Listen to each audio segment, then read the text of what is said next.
so I can see if you. Yes, I can hear you, Michael, and I can hear Jesse, and Well, I at can least I'll be hear. able to read the script, I guess. I won't be able to hear what others are saying. So I'm the applicant or presenter. Can everybody hear me? Yeah. Yes. So I can see if you. Yes, I can hear you, Michael. I can hear Jesse. Well, at least I'll be able to read the script, I guess. I won't be able to hear what others are saying. I'm the applicant or presenter. Can everybody hear me? Yeah. Yes.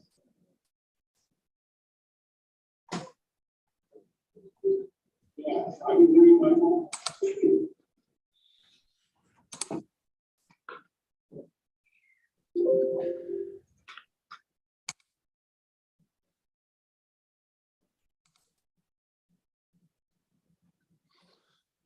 Well, so to first start out, we have all the evaluation committee members are back. Welcome back, everybody.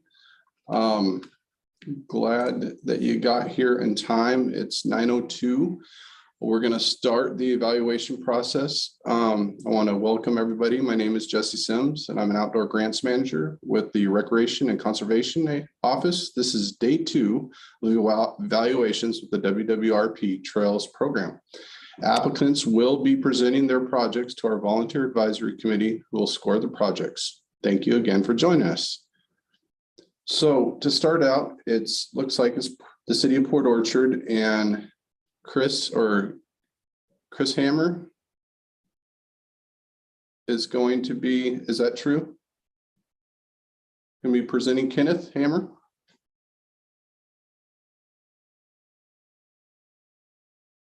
All right, I'm back. I was kicked off for some reason here. Okay, so will you be running the presentation? Can somebody do that on your end? Last time I did that, it didn't show up on the absolute full screen, and people wanted to see the full screen. Yeah, I can be that person for you. You just need to say next. Much appreciated. No problem. Let's see if everything. Okay. So let me, 1 second. Stop video for me. So you ready to go?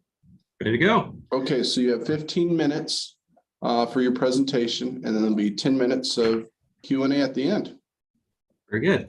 Okay, so this is the city of Port Orchard's submittal along Old Clifton Road, a trail to McCormick Woods Park. Next slide, please.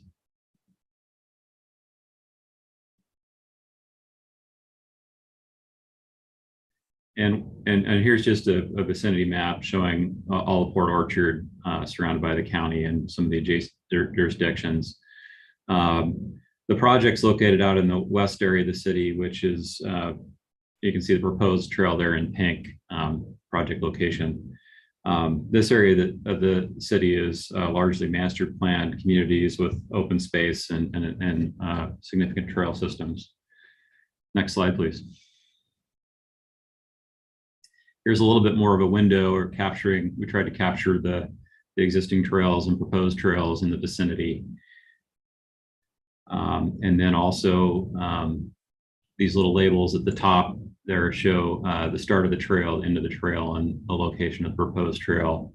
It's this kind of section along Old Clifton, which has significant traffic and has no non-motorized facilities. That's this barrier between these different trail systems that we're trying to address with this proposal.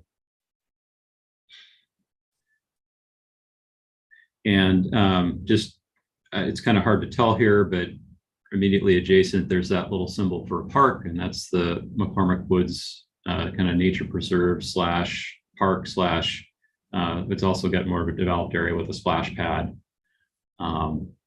And then you can see it's surrounded by all these residential communities that are kind of ghosted in the background there that have these trail systems. On to the next slide. So this is what we're proposing. We're proposing to have a separated multi-use pathway. It's going to be 10 feet or more from the traveled lane there. It's envisioned to be facility that's comfortable for all ages and abilities. Again, we want to address that barrier aspect. We want this to feel comfortable for people to be able to go between neighborhoods. If it's a kid on the bike going to visit a friend in another neighborhood, or families that are traveling down to the park, or people that are recreating in the area that want to be able to use more extensive trail systems. We want to tie it all together with this project. We are a little bit constrained we're trying to construct the project within the roadway embankments. So there will be a portion of it that will be this narrow here. There may be other areas where we have can get a little bit more separation. There will, and as it noted here, there will be some retaining walls to make sure that we can not impact any of the adjacent wooded areas or wetland areas. The project will also include bike lanes on both sides of the road, but that is not part of that will be constructed at the same time, at least the bike lane on the same side as the trail. That will be funded separately by the city. And the city also has I think a 50% match in the application for the pathway itself. So next slide, please. So the need, and I talked a little bit about this, we're trying to address this barrier in this critical location. You can kind of see some of the things that are going on with traffic there and the lack of facilities. We've got a bunch of trails like it's shown in the photo there. These trails just kind of dead end at the road. So we're trying to have bridge develop this into a system of trails that's bridged by this project. In the area, there's around 13 or more miles of recreational trails that can be tied together. It will improve the access again to the McCormick Village Park, and there are other neighborhood parks within these master plan communities. It's a safety enhancement. Currently there are some people that will walk along the roadway to these things that are attracting them to be out there. So we will address that. And also in this category, I guess it's identified in our parks plan and our comprehensive plan. On to the next category, linkage between trails. Hopefully that slide that showed the trail systems I'll give in the location will give you some background for that.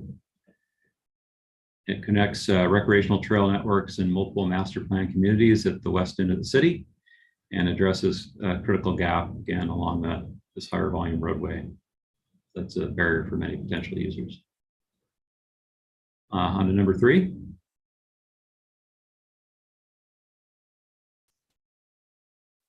And again, it connects the multiple neighborhoods in the west end of the city. This should pretty much tie all these trail systems together and give people alternative means to travel in the area. It links trail networks to amenities and McCormick Village Park and neighboring parks, as I said, and also there's some other things going on out here. There's future planned schools and McCormick Village Commercial Center.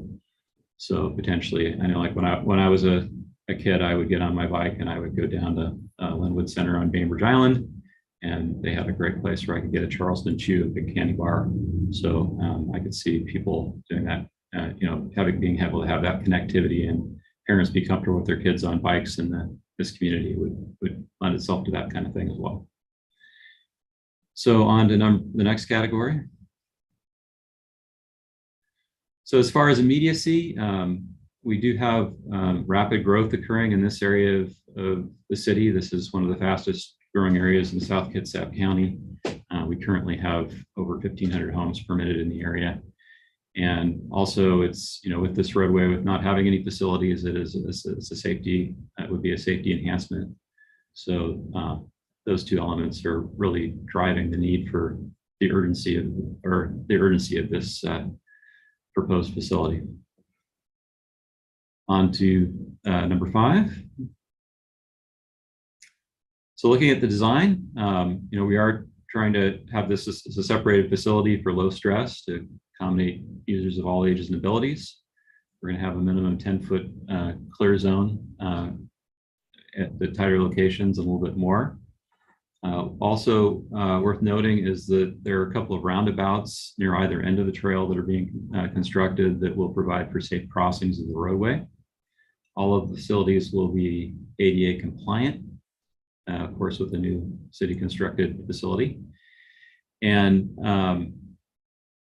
as far as the surfacing goes, a good chunk of this will be, we're proposing to use concrete. I hope we can afford to do it with the budget we have, do everything in concrete. Potentially for some of the areas that get a little further away from the roadway, it may convert to asphalt. But if we can afford to do concrete, that's better from a maintenance standpoint. And certainly the areas that are immediately adjacent to the road will probably be concrete, especially if they have to cantilever out over the retaining wall a little bit, depending on that, how that design goes. I think that's it for the highlights on design. On to the next. Sustainability. Again, this is about getting people out using these trail networks, encouraging active lifestyles, reducing resilience on motor vehicles for local trips here in the west end of the city, and the benefits that has as far as reducing emissions and that kind of thing.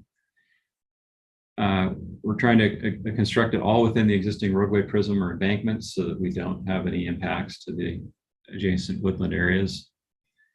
We'll be incorporating drought tolerant plantings for the planter strips, concrete for construction for longevity, and the city will maintain this facility once built in perpetuity. On to number 7. So water access or views, we don't have any particular high points for views or territorial views or anything like that, or beaches or water access. There are some wetland areas and creeks that are kind of illustrated here in this with this photograph. One thing we do have is the trail will be on the roadway embankment, so it's a little bit elevated. So you'll have some ability to kind of look down on these woodland areas and a little bit different experience than people would have if they're just within the parks themselves. And the trail will be located on the opposite side from the roadway than the overhead utilities. The city doesn't have anything that's going to trigger in anytime soon the undergrounding of the facilities here. But we are cognizant of their location and making sure we maximize the experience for the users here by locating on the opposite side. On to number 8. Scenic values. We're connecting a bunch of these adjoining trail networks to expand opportunities for access to nature trails and parks. And here's just a couple of photos showing the splash pad area and the Corinth Village Park entrance, as well as some of the natural area around the park from the trails. You can see one of the signs here has something about a nature area or something like that there. Give a little bit more understanding of what the surrounding area is like. On to number 9. Enhanced wildlife habitat. What you're looking at here is we've done some preliminary delineation of the creeks and the wetlands, started some environmental work on the project. So it's just giving a little bit of a understanding of where those are in the vicinity of the park and the trail here. And again, we're basically mitigating our impacts by avoiding any impacts. And on to number 10. Project support. So the project is realizing elements of the city's Parks Master Plan. The project's included in our 6-year transportation improvement plan. And it's of the things out in the west end of the city, it is the council's highest priority. And the projects, as you can see here, is supported by the local communities and various business groups within the city. On to the next slide, please. Cost efficiencies. So the city is using impact fees for 50% match. We'll pay for the construction of the other improvements outside of the trail. And then also the city, my work group will be doing the design for the project. We do have some consultants at the cities that are helping us out with environmental and the geotech and those kinds of things, but all those costs will all be absorbed by the city and are currently budgeted in the design for the design of this trail. And this is what we hope to get to some point where we can deliver this project for the community. And that's the end of the presentation. Okay, thank you very much, Kenneth.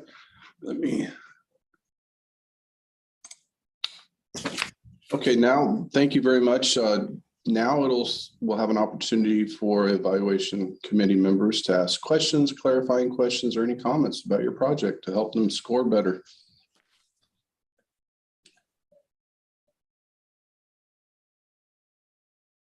Looks like Betsy, you have your hand up. Good morning, Chris. Thanks for your presentation. Just had a few questions to learn more about this project. I think as we mentioned in the technical review, it reads a lot like a sidewalk project. And so, it'd be really beneficial for us as the scoring committee to better understand some of the trail connections that this is leading into and the use levels of those are. So I'm wondering if you can return to one of those trail network slides and just spend a little bit more time telling us about where those are located, just a little bit more detail, because it's very hard to read the drawings. Yeah, there's limited information there, so I can certainly elaborate on that. That's a good point. Thank you. Yeah, one of the earlier slides where we had I think it's the third slide where we show the networks and they're color coded and things. I could speak to each of those systems. That would be Which really page was that? I think it's the third slide. Okay.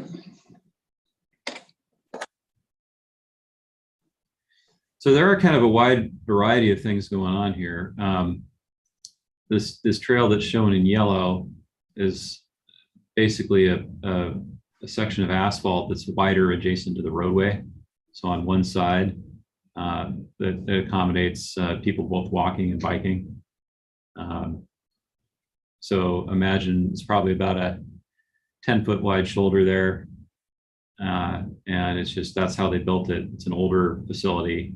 It's not something that would meet our standards today, but it's basically what they did with the original McCormick Woods development. And it is pretty wide. It's fairly widely used. I probably should have thrown in some more pictures, but a lot of people out walking and biking use that loop trail around this development here. And then the ones that are in the old McCormick Woods development here that are shown with the red dots, that's more like a 6-foot wide gravel surface recreational type trail through the open space and woodland areas. So I imagine there's some people out there that bike, that it's mainly people that are walking or running. These trails that are shown in pink here are kind of similar to that. They're just 6-foot to 8-foot wide trails that connect to these communities. This one's not paved. The one to the, I don't know if you can see my cursor. No, you can't, because I'm not the one doing it. But it's good. So they're a mix. The ones that are shown in purple to the north are a mix of things, because so there's some that are 6 to 8 foot wide dirt paths that connect to these communities that have their sidewalk networks and other trails, and there's some that are actually paved at about the same width, 8 to 10 foot paved. The new trail that's shown to the west in brown is actually going to be very similar to the one that's proposed. It's going to be a multi-use trail through that community there, as will the one that's along near where the future school is shown. That's also a concrete multi-use pathway that's separated from the roadway. It's pretty narrow. It's like 8 feet. So that one feels more like a separated sidewalk than an actual trail. So it's kind of and then this other one that's going to cut through the area where the new village is going to go, that will be I think that's a 10-foot wide multi-use trail as well. So it's kind of a mix of things between multi-use pathways, more recreational trails that don't have grades in the design, that just kind of go through the woods, and then things that are on the roadside, 8 feet 10-foot wide shoulders that are used by all users. So hopefully that answers your question. That helps. Thank you for spending a little more time on it. And then the only other thing, I mean, I understand your comment that you're trying to stay within the existing road prism, but just knowing that, there are RCO requirements for barriers if you've got a buffer that's as narrow as the one that you're proposing in your section. So, just take note of that. Yeah, we could certainly put in a easy barrier or some other barrier to separate within that space we have. So if that's a requirement, we can find a way to meet that. Just kind of, pointing those guidelines out for you, but appreciate the additional detail about the trails. Thank you. Thank you, Betsy. Yeah, just FYI for everybody, if there's a space that's smaller than 10 foot from a roadway, then you need to have a physical barrier. It could be brushes, could be, there's a lot of different options, but the minimum amount is 3 foot. But if it's under 10 foot, it needs to have that barrier. So that's in our manual. But thank you, Betsy. Yeah, I'll have to look at that and see how you measure it. To meet the city's clear zone requirements, we just have to be 10 foot from the traveled lane. So Okay. I don't know how those two overlap. Yeah. Yeah, Well, if you're- it's different from a transportation system. Sorry to interrupt. Yeah. Oh, it's okay. So, and that's something, Kenneth, that you can talk to your OGM about, in a little while, shortly, today or tomorrow or next week or so, kind of dive in with that. I think it's Henry. So we're going to go to Alma. The next question. Hi, Kenneth. I definitely heard the need for the improvement as far as linkage to trails, but I just guess I missed the need of the community. Is there like a need for maybe accessibility, or maybe socioeconomic groups can now that may have not had the access? Is there something else in there about need? Yeah, it's just, I think this one's more about, what's generating the trips and trying to, we have these wonderful trail networks that just kind of end at the road. And so, if we want people to be able to travel between the networks or these different trail networks, then this is kind of the missing piece that ties it all together. And it's close to this one trip generator, which is a splash pad and this nature reserve that's around it. That's the one park that was dedicated by some of these communities when they developed.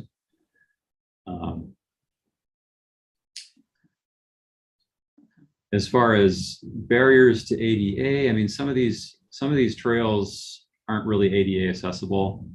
Others are. A lot of them that kind of travel along the roadway, and the roads in this area are not. It's not a very hilly area for the most part. So, to be ADA compliant, you just have to go with the roadway grade. But on top of that, there aren't really significant roadway grades. So a lot of those trails that are adjacent to the roadway we do have are usable by people of all abilities, I would think. So it's kind of a mix, but it would give those people better access to this park, this McCormick Village Park with the splash pad, as well as perhaps better mobility in getting to other places if they didn't want to get in their car and move around to the west end of the town. As far as socioeconomic, and this is the new, the cities are kind of polarized. We've got our older section, which are more near our traditional downtowns, and this is the western end of the city, and it's more of the new area where, the homes are, relatively affordable compared to bigger cities, but there's some of the more expensive homes that are out here in Port Orchard.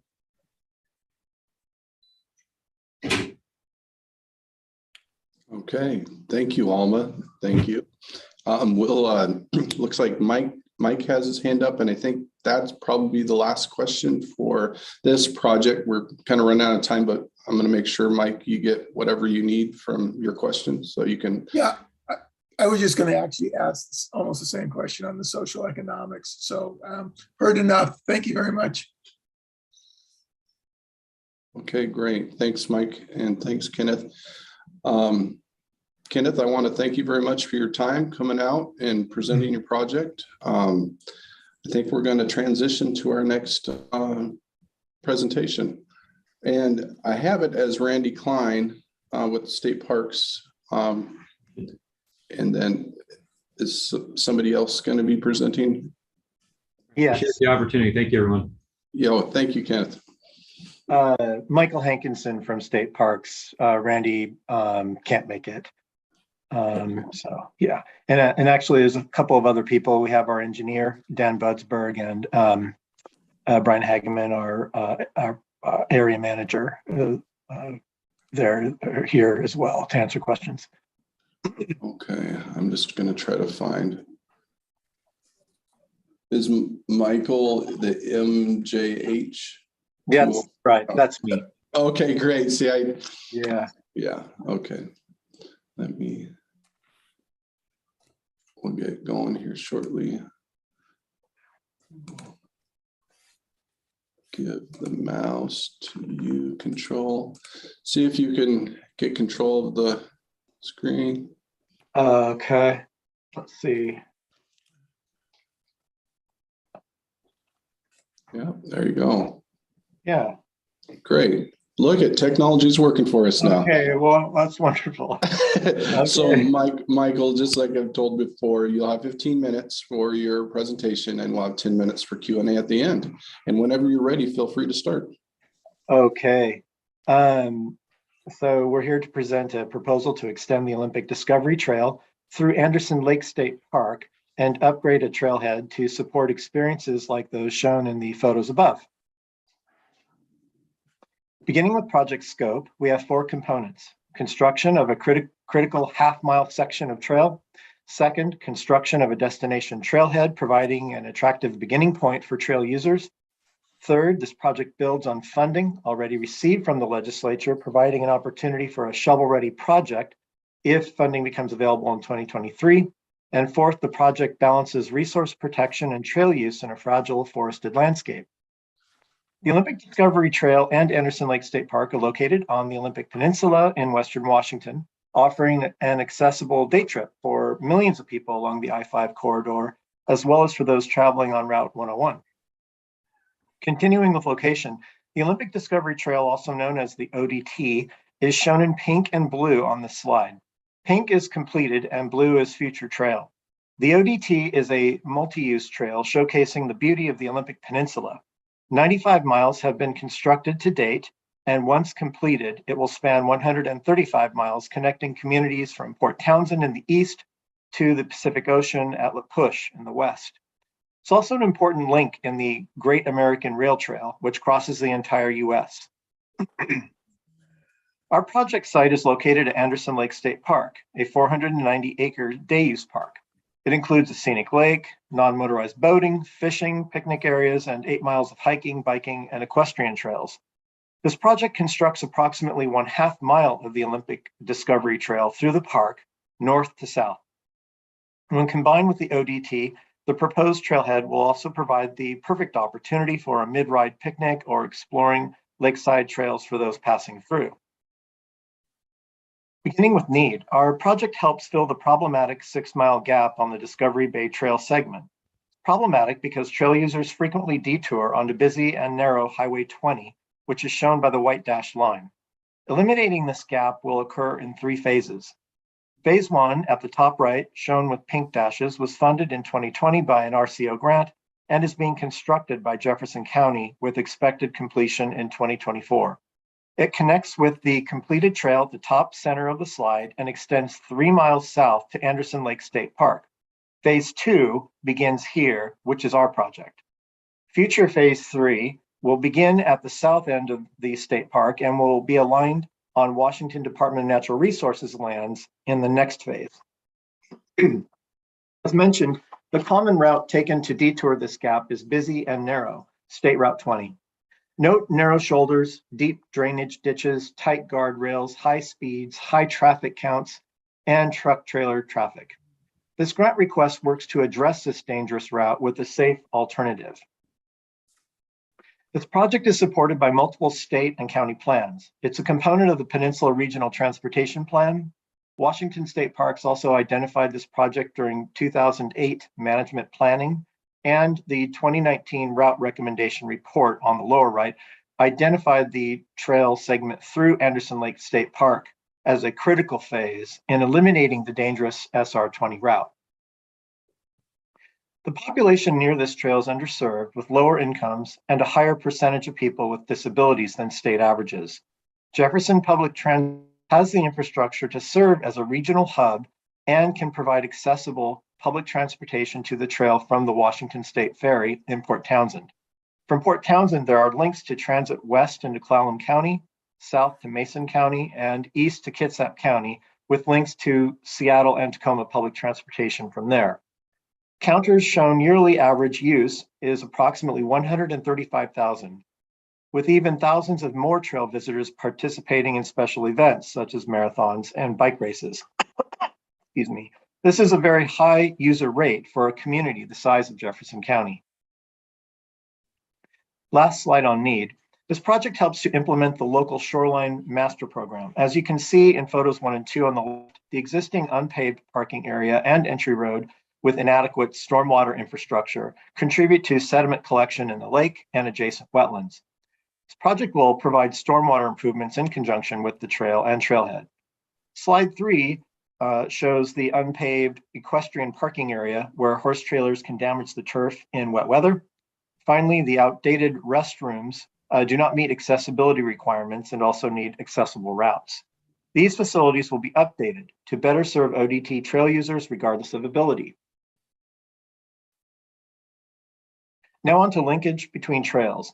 Just 3 miles north of Anderson Lake State Park, the Olympic Discovery Trail links with the Larry Scott Trail, shown in pink at the top right of the slide. The Larry Scott Trail extends 11 miles into Port Townsend. To the south and heading west, the ODT links with the sections such as the beautiful Spruce Railroad Trail at Lake Crescent. Within Anderson Lake State Park itself, where the trailhead is located, the trail will link with over 8 miles of topographically diverse natural surface hiking, biking, and equestrian trails, which provide a different but complementary trail experience. Continuing with question 2. Finally, this project and the entire Olympic Discovery Trail are part of the Great American Rail Trail, an ambitious Rail to Trails Conservancy project to create a 3,700-mile trail between Washington, D.C. and the Washington coast. The ODT is the final Western link and represents a commitment on the part of Washington State to support this important trail. Moving on to criteria 3, linkage between communities. This trail will connect Port Townsend to the urban growth area of Port Hadlock, Irondale, and Chimicum on the right side of this slide. Continuing west into Clallam County, the trail links with the cities of Sequim, Port Angeles, Forks, and finally La Push on the edge of the Pacific Ocean. In 2020, the Peninsula Trails Coalition and their consultant team facilitated a planning charrette for this trail section, including multiple site visits with state parks. On this map, the blue dashed line is where the county constructed trail will enter the park by 2024. The yellow dashed line shows the forested section of the ODT route, which uses a combination of concrete decking and asphalt surface to protect resources. Fiberglass and composite decking were considered, but State Parks has had the most success with concrete decking since it provides a solid, stable surface throughout the year and is the most durable. The purple dashed line on the lower left shows the existing equestrian pedestrian biking trail that can be used as an alternative to the hardened entry road trail. The green dashed line is the park entry road. This is a very low speed, low volume State Parks owned road. It's a park road designed for recreational travel. It's 1,600 feet long and dead ends at the main trailhead. For comparison, it's similar to a typical campground loop road where kids on bikes and pedestrians share the road with vehicles traveling 10 miles an hour. To accommodate users, this section will be improved through a combination of paving, road widening, bike lanes, and striping such as you see on the left to define the trail. Equestrians will be using a separate non-hardened trail. These costs are included in the budget. Using the existing road will maximize protection of adjacent wetlands and reduce impacts to forested areas in the park. Based on Jefferson County traffic volumes, we do not expect this road to achieve volumes that would preclude trail use. Finally, the next phase in red will be constructed in consultation with Jefferson County and Washington Department of Natural Resources. At the lower center of the slide is the main Olympic Discovery Trail trailhead, which will accommodate 10 cars and use a paved loop to provide entry and exit. 2 ADA accessible CXT vault toilets will replace the outdated restrooms. By destination trailhead, we mean facilities that will provide ODT users with a safe parking location and an opportunity for picnicking, lake views, and enjoying 8 miles of in-park trails, and will for the time being be an attractive destination for trail users traveling from Port Townsend and points north.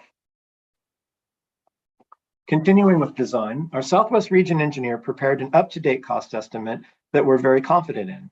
In the 2022 supplemental budget, the legislature provided state parks with $335,000, which we are currently using to develop the design and permitting documents indicated here. Last slide on project design. We are currently at 30% design and expect to have permits in hand by fall 2023, which is when funding for this RCO grant would be available. This provides the opportunity for a shovel-ready project, as well as timing aligned with the Jefferson County Trail construction to the park boundary, which offers potential efficiencies during construction that we'll explore with them. Moving on to criteria 6, sustainability. The trail and trailhead design are based on principles of sustainability. It uses low impact development and best management practices for stormwater and follows natural ground contours to minimize earth and habitat disturbance. The trail connects to large numbers of people, reducing reliance on cars, building long-term resiliency, and providing a safe commuting alternative.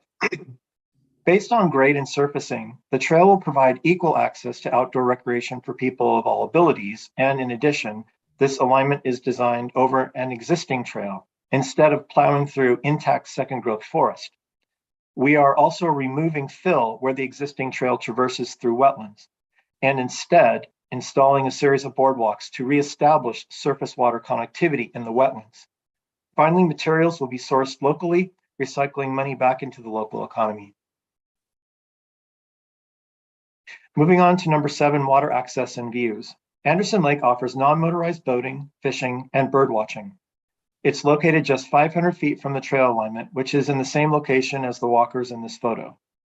The trail sections north and south provide filtered saltwater views of Discovery Bay, and just 11 miles north of ODT provide excellent water access to beautiful Port Townsend. Criteria number 8, scenic values. In Anderson Lake State Park, the cedar, fir, and alder forest and boulders features such as that shown on the right provide a unique experience just 1 mile off the ODT. Continuing with scenic values, just a few hundred feet off the Olympic Discovery Trail, you can see freshwater marshes, the lake itself, and higher elevations in the park, offering a suite of varied, beautiful views. Moving on to number 9, enhancement of wildlife habitat. This project helps preserve lake health by intercepting stormwater from the road and parking lot and recharging the groundwater before reaching the lake. It also protects forest and wetlands, especially in the vicinity of the new trail. As mentioned, the new trail is actually aligned over an existing footpath, which reduces further fragmentation of habitat associated with new tree removal, clearing, and grubbing when building a new trail. In addition, boardwalks span the network of wetlands where fill is actually today used for the surface of the footpath, which reconnects surface water systems, creating ways for amphibians and other creatures, and gives them the opportunity to move under the trail instead of over it. This 490-acre park directly benefits wildlife as it includes intact habitat used by fauna as a refuge. Support. The Olympic Discovery Trail has been a 30-year community conversation, and it's not an overstatement to describe this project as having overwhelming support. The public received ample and varied opportunities to provide comment, and in a 2019 public session, the Jefferson County Board of County Commissioners approved a resolution supporting the trail alignment that includes this Anderson Lake State Park section. The broad base of support is impressive, from legislative delegations to tribal partners, cities, counties, state agency, and multiple nonprofit organizations. The Peninsula Trails Coalition, the organization that is the driving force behind the Olympic Discovery Trail, have pledged $10,000 in match towards this project. Cost efficiencies. This project builds on a legislative appropriation for project design that is currently underway, providing an opportunity to be chronologically aligned with the construction of the ODT section to the north.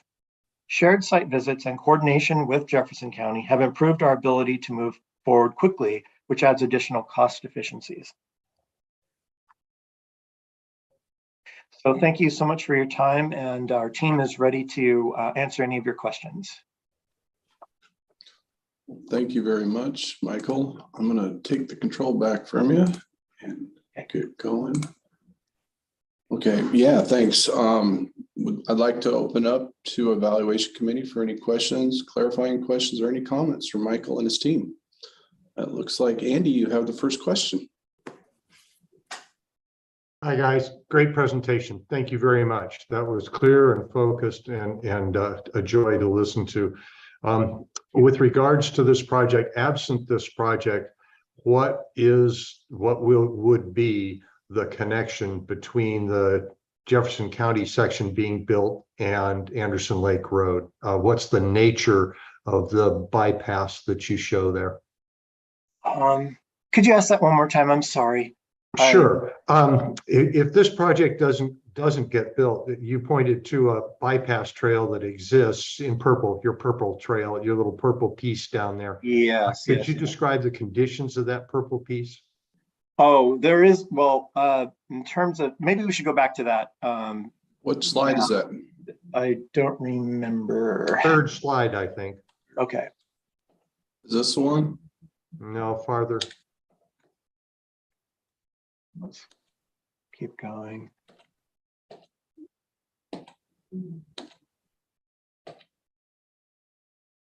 Linkages? No, keep going, I think.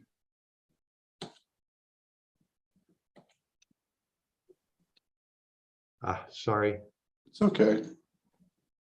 I'll try and answer it though. Okay. You know, in terms of just the bypass, people are basically on a road on Highway 20. And so what we're attempting to do here is work with Jefferson County to just separate pedestrians and bicyclists and in some cases equestrians, depending on where we are on the trail, from cars, and make sure that there's that element in this, so that, you know, not only is a safety project, it's a very important safety project, but it is also an experiential project. I mean, the idea of going from Port Townsend all the way to the ocean, hopefully the trail will be aligned in such a way that, you know, connects you to communities, but also provides you a wild experience as well. And so we feel like, you know, this project is bringing you into a place that is more wild and gives you just, you know, a different kind of experience than you would in a city or along a highway. Yeah, right. No, I got that part. What I was really looking for is you had shown well, I think it's also going to be the permanent equestrian route through the park, which is a small piece, and it's currently existing trail.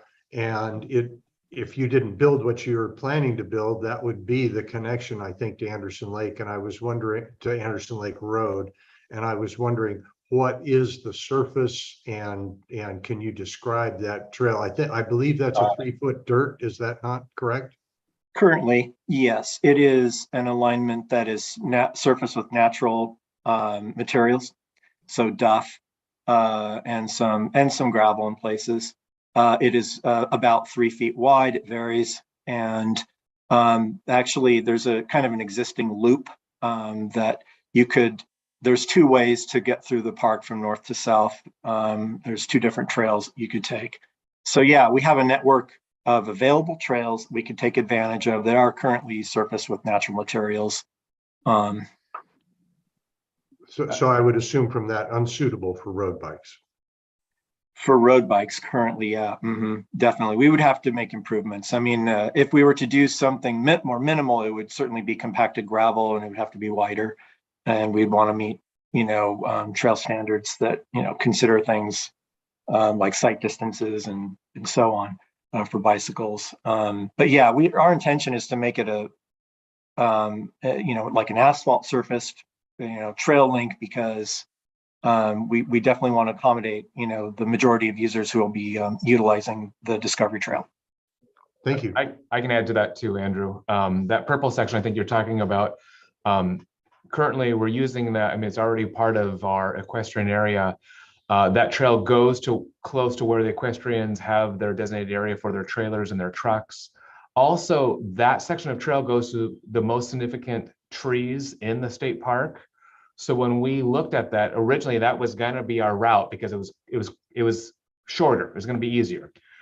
But with the trees, with the wetlands, we realized that widening that area wouldn't work. Our proposed trail is mostly on old road beds and existing trails that are quite large. So to make the size that the ODT is already going to come to us, we didn't want to narrow it. We didn't want this massive large trail system coming to state parks, and all of a sudden we really narrow it down. So by doing that, brand new section will be a wide trail with multi-uses. And then we get to that one intersection, we're going to have our different uses be split. So the equestrians will go to the right, more south, and that gets them closer to the equestrian area. And then the paved part will continue towards the upgraded trailhead area. Yeah, great. That's exactly what I wanted to bring forward. Thank you. Thank you, Brian. I apologize, filling in for Randy. I'm not quite up to speed on everything. So thank you very much for your patience. Next question is from Betsy. Good morning. Thank you for the presentation. Really appreciate the extra detail about the treatment of the park entry road and just that slide 15 in general. I remember we had some questions about that during technical reviews, so it's just really helpful to have that detail. Quick question related to one of the notes in your project metrics section about, it just states that no trail sections will be above 10% grade. And I just wanted to kind of get a feel for proportionally how much of the new trail system is expected to be slightly steeper. Yeah, it's a very low number, but Dan, do you want to try it? You want to tackle that one since you're here?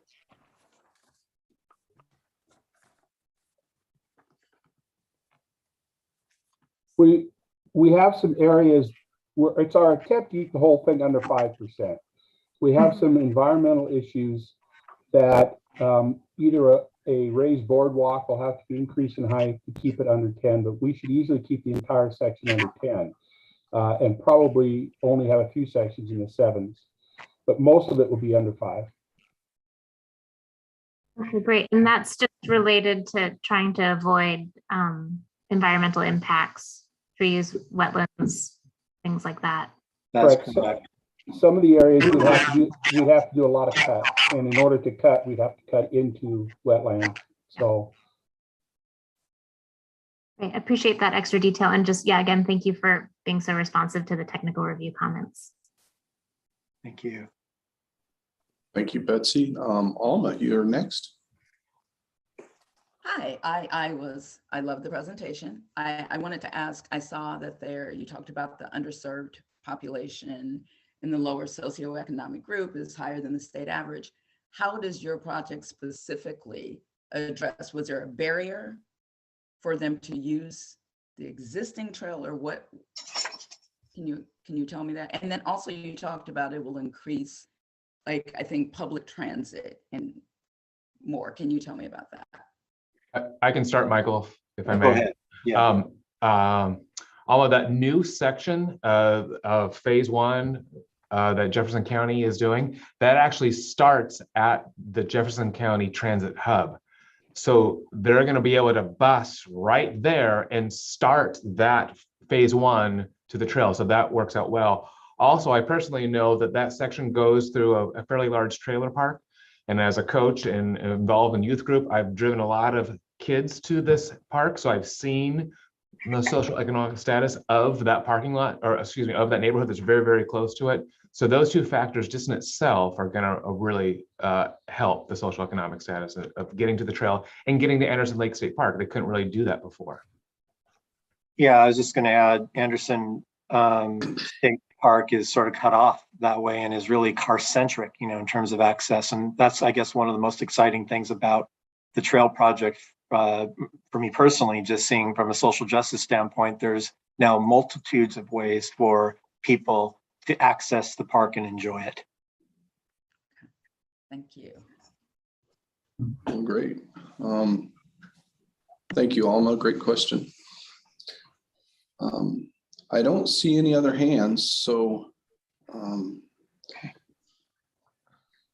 evaluation committee members, we're coming up to our break, so make sure you finish your evaluation for this project. I want to thank you all, Michael and Brian, for your presentation. Thank you very much. Okay, yeah. Have a great day. Yeah, you too.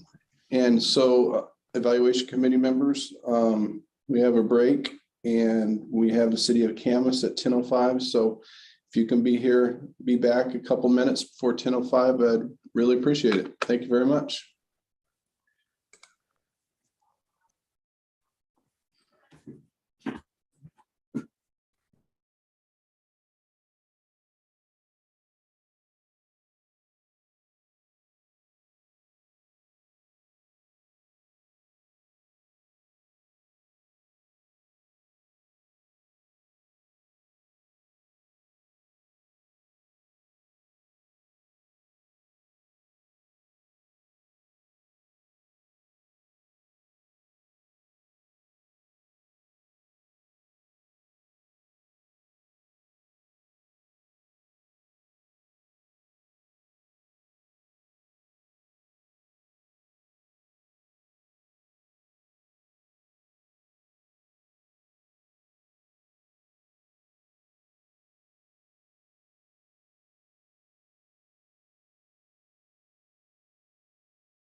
Hi, Trang. How are you today? I am doing well. How are you? I'm good. I'm glad you could make it. We're running right on time. Yep. So people start filtering back from the break and we should be able to start around 10:05. Okay, sounds great. Thank you. Okay, just wanted to check in, and you'll be running the controls Yes. on your site? Okay, great, great. Do you want me to share my screen? No.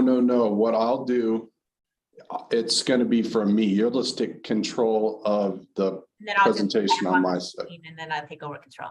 Yeah, you'll take over controls. Okay, cool. I'll see you in a couple minutes. Bye. Okay, bye.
Okay, well, it's 10:05.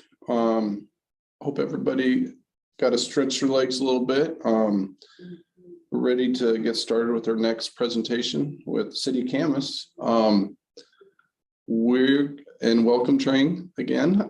Thank you. Looks like we'll be seeing you twice today, one now, one a little later. So that'll be good.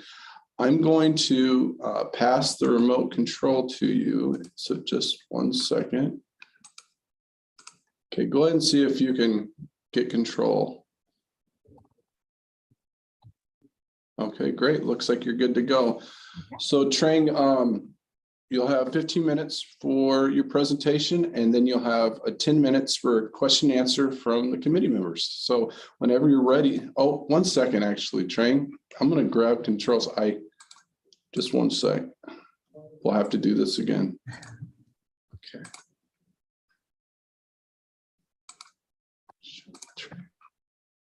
Okay, let's try it again. Okay. See if I can get Okay, it. you're good to go. So whenever you're ready, Trang, feel free to get started. All right, thank you so much. My name is Trang Lam, and I'm the Parks and Recreation Director for the City of Camas. Just want to do a quick check. Can you guys all hear me? Are we good? I'm here to present to you the South Lacamas Creek Trailhead Improvement Project. The city seeks funding for improvements to this trailhead at 3rd Avenue on the south side of Lacamas Regional Park. This project will improve the existing trailhead by formalizing the parking area with asphalt, adding new day and use amenities such as restroom and picnic tables, providing ADA accessibility, and provide pedestrian and bicycle connectivity to the trailhead to the sidewalks along 3rd Avenue. Regionally, Camas is located in Southwest Washington in Clark County, bordering the Columbia River, adjacent to Portland, Oregon. Camas is a small community east of Vancouver with about 26,000 residents, and we are depicted here with the red star. The trailhead is approximately 15 miles east of Vancouver, located on the eastern side of Camas. In addition to the residents of Camas, it serves the adjacent surrounding communities of Clark County and the city of Washougal, which has about 17,000 residents. The trailhead is along Lacamas Creek and located at the southern end of Clark County's Lacamas Regional Park. Is identified on a map with the red boundary. Access to trailhead facility is from 3rd Avenue, which is a thoroughfare between Camas and Washougal. The trailhead is located in a 1 mile radius of several recreational opportunities, including Lacamas Regional Park, as I mentioned, Crown Park, Louis Block Park, Camas Skate Park, Goot Park, and Fallen Leaf Park. It also provides access to numerous trail systems, including the Washougal River Greenway Trail, Milldish Trail, Lacamas Regional Park Trail System, and the Port of Camas Washougal Waterfront Trail. This location provides access to residents in the communities of Camas, Washougal, and Clark County. The project site is connected to numerous existing trails. Improvements will enhance and the improvements will enhance user experience. As you can see in this map, there's a gap in trailhead amenities at this project site location, such as ADA accessibility, restroom, and picnicking. This map also identifies connections to nearby trail systems and their distance from South Lacamas Creek Trailhead. These other locations contain some paved and gravel parking, and while several locations include restrooms, there are mainly porta potties, and the closest park connection, Baz Park, to South Lacamas Creek Trailhead does not have a restroom.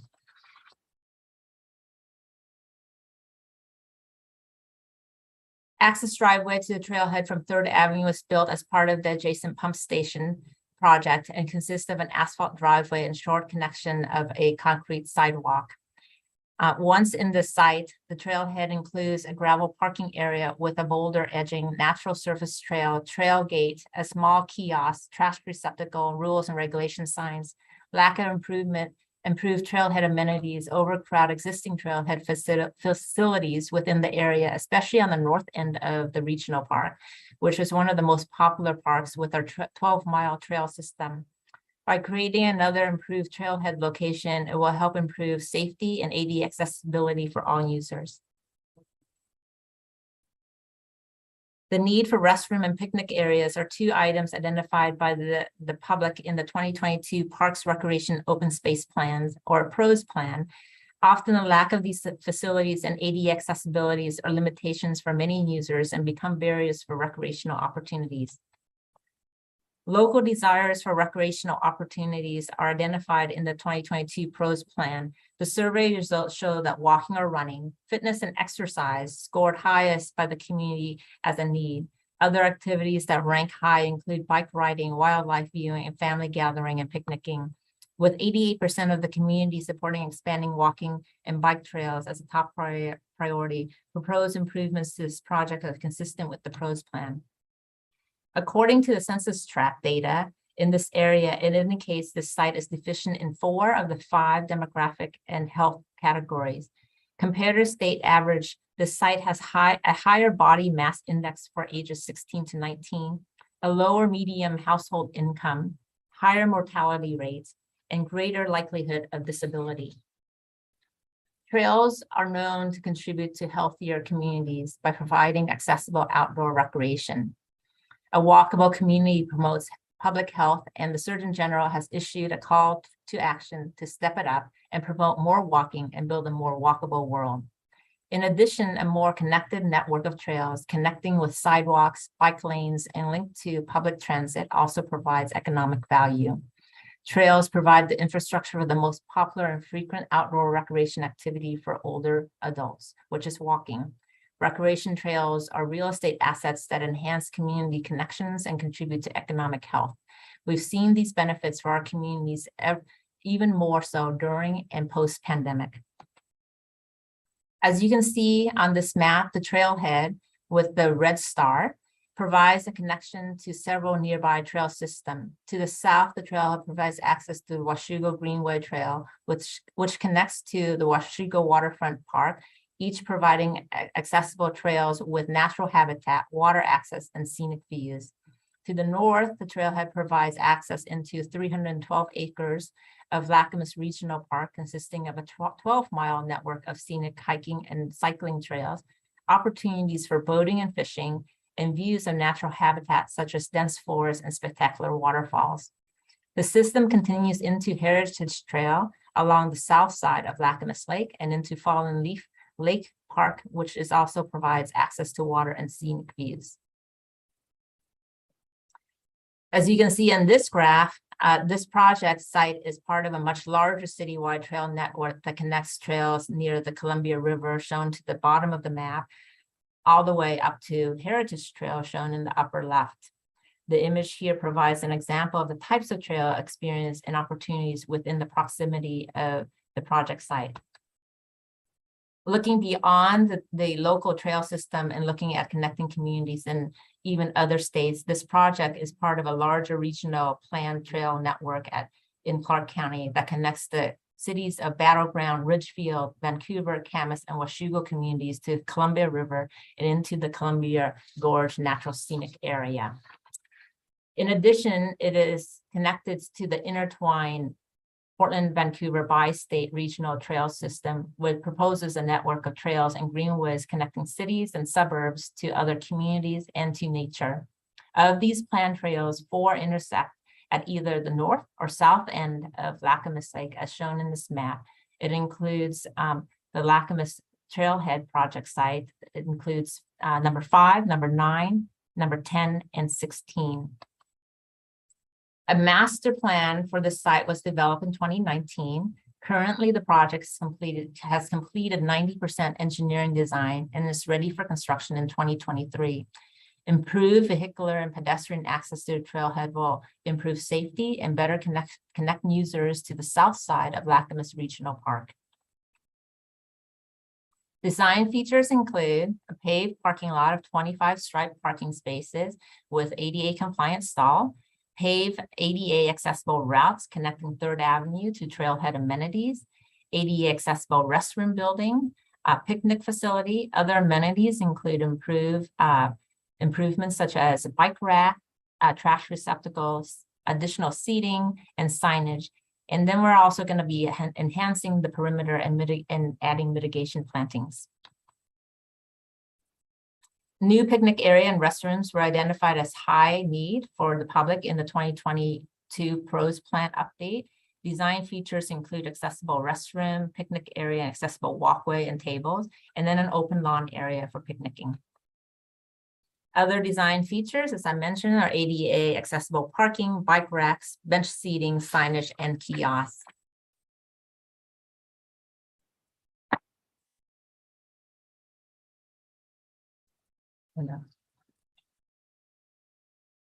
In the project here, this is the summary of the cost for the project, which is around $1.1 million. The design also incorporates sustainability. We're designing this to preserve trees, adding low maintenance native plantings, building and using sustainable building materials, as well as incorporating bioswales to maintain and mitigate any pollutions going into the creeks.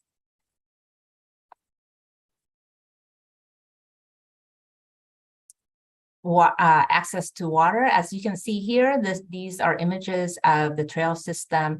This is the McHenry Trail, and there's access from the improved trailhead to this area is about 0.6 miles.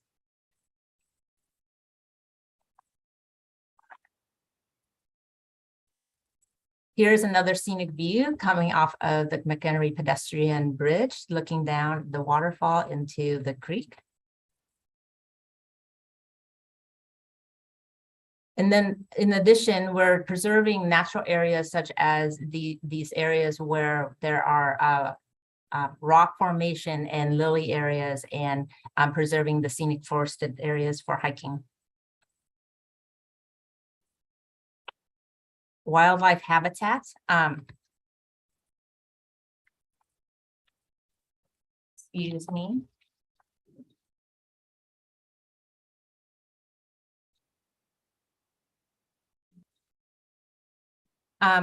In this area, as you can see, the area has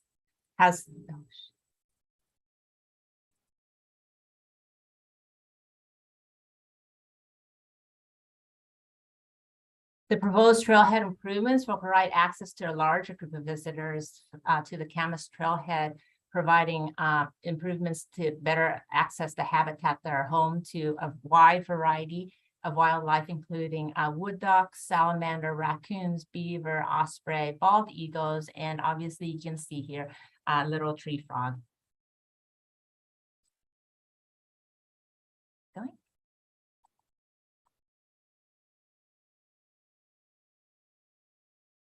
Sure. This. Oh my God. The trail project incorporates design efficiencies. I think I lost a slide here, sorry. Yeah, you There skipped it the is, slide. there it is, I'm Yeah. sorry. Trails are important recreation assets for Camas and residents. It continues to place a high priority for the community-wide trail network. Many of our citizens are regular users of our trail system, and they're also very active in participating in both our surveys and volunteering. This trail project is supported in the PROS plan, and it also has local support and has current and potential partnerships for a variety of organizations, would include jurisdictions, other jurisdictions, nonprofits, and obviously community-driven projects and groups. The Trailhead project incorporates design efficiency through partnering with the Public Works to complete a joint master plan and leverage their permitting and construction work on the adjacent pump station. As you can see here in the image, it includes shared access driveway and sidewalk connections that was constructed with the pump house, environmental permitting completed jointly for the pump station and trail system, and then the stormwater infrastructure was completed that accommodated the pump station and trailhead as well. And that concludes my presentation. I'd like to open it up for any questions that you may have, and thank you so much for your time.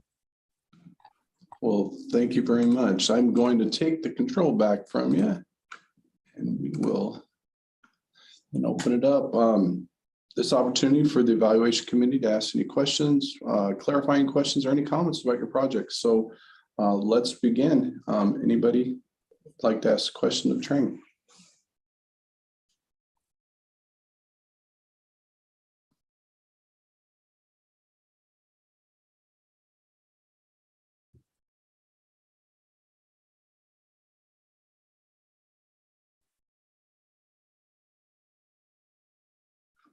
Wow. Uh-huh. You must have answered all the questions, Trang. I hope so. I thank you so much for the technical review because that really helped to improve my presentation. And I hope that this updated presentation provided the additional information that's needed for this evaluation. Yeah. Okay. Well, thank you again, Trang, for your time, taking time out of your day. We'll see you again later today. Yep. And so thank you. And then for evaluation committee members, go ahead and finish up your scoring on this project, and we will then transition to our next project, the City of Fife. So thanks again, Trang. Thank you so much, and I'll see you.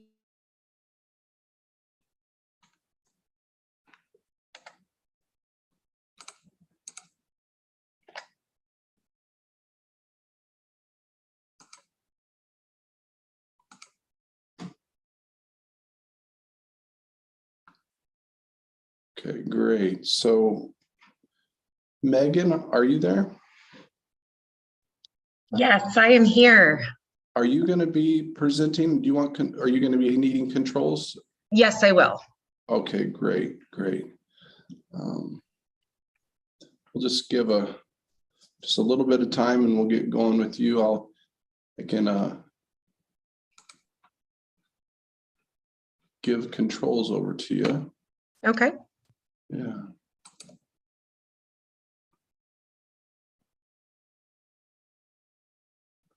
There you are.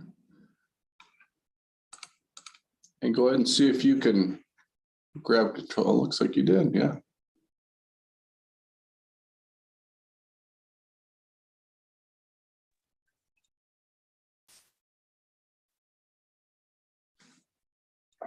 There you are. We can see you too. Great. All right. And can you hear me okay? I hear you just fine and see your picture, and I think everything's good to go. I just wanted to let you know kind of the rules that we have, which you already are aware of, but we have 15 minutes for your presentation. And after that, there'll be up to 10 minutes for question and answer. Perfect. So you can go ahead and start anytime you're ready to go.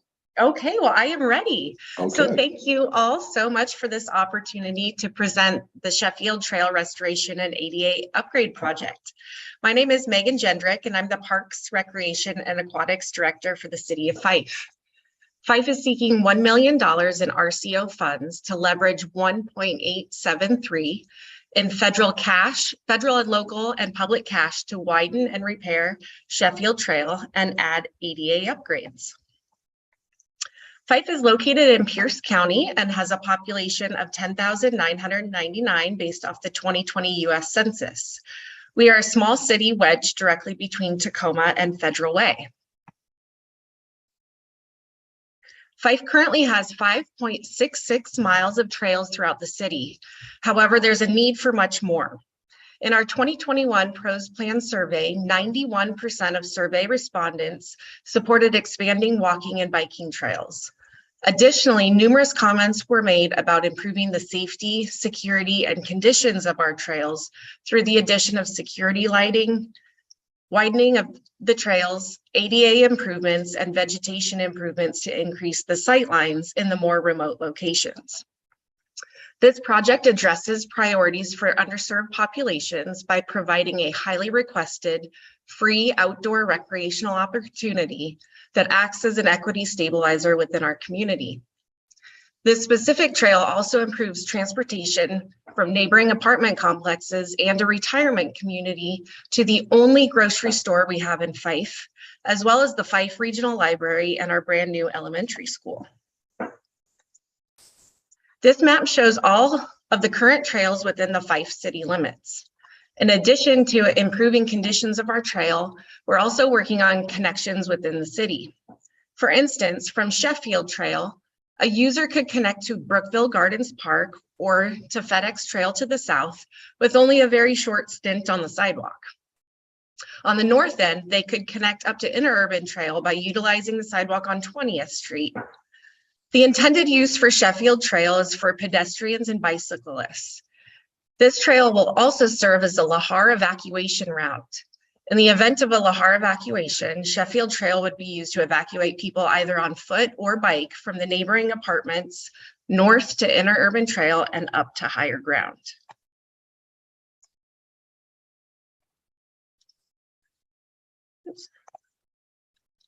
As you can see from the data on the left, expanding walking and biking trails was our top priority in our 2022 PROS plan, receiving 91% support from the public. Additionally, expanding trails and biking options received 86% support from the public. In Fife, this project was called out and adopted in our 2022 PROS plan, as well as resolution number 2042. So this is a project not only our community is excited about, but also one that our city council is on board with. The project has also been approved by the Planning Commission and was formally added to our TIP. This project also meets RCO's goals. The project improves equity within the community by providing a free recreational activity that's highly supported and valued by our community members. It meets the needs of youth by providing access to the library, elementary school, and high school. The project addresses changing demographics by making it safer for families who want to utilize it and usable for people with mobility issues.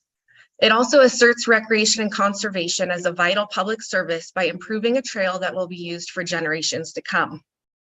Lastly, it sustains and grows the legacy of parks by rehabilitating and expanding a highly utilized trail so future generations can experience outdoor recreation and improved transportation. This photo shows the existing conditions of Sheffield Trail. The south end portion of the trail has been badly damaged by roots underneath the surface, making early repairs mission critical. The trail is also too narrow to move machinery onto for repairs. Funding would enable the city to control routes, widen the trail, add security lighting and wayfinding signage, and make it more user-friendly. Additionally, we've received complaints that the vegetation is not conducive for safe walking or biking, as it's very thick and hangs low on the trail, making it difficult to ride a bike. Users have also expressed concern over the lack of security lighting. The next two slides contain information obtained from the grant application data tool on the RCO website. All information is specific to the census tract above, outlined in blue, in which Sheffield Trail is located. On your screen, you'll see some data related to the demographic measures for underserved populations, as well as opportunities for health improvements. Fife is on par with the state average when it comes to income and BMI, and falls below the state average for disabled population. The two areas that really stand out in Fife are the areas of persons of color. Fife nearly doubles the Washington state average for persons of color, coming in at 62% of the population compared to the state average of 33%. Fife's mortality rate of 742 per 100,000 people comes in significantly higher than the statewide average of 675, showing the need for additional recreational activities. Additionally, residents of 1,030 apartment units rely on Sheffield Trail for their recreation and exercise needs. As you can see from this picture, the blue at the bottom, yellow, and purple all connect to the orange, which is Sheffield Trail.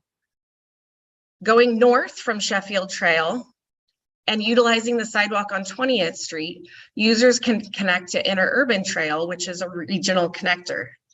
To the south, with a small stint across Valley Avenue at the flashing beacon crosswalk, users can connect to Brookville Gardens Park and to Sheffield Trail. As you can see from this picture, Sheffield Trail links directly to Brookville Gardens Park and the Fife Library. Additionally, the Bella Sonoma Apartments, Port Landing Apartments, and the Sheffield Place Retirement Community all have openings directly from their properties to Sheffield Trail. And the two apartments at the north, the Willow Green Apartments and Rainier Point Apartments, are directly across the street from the northern trailhead.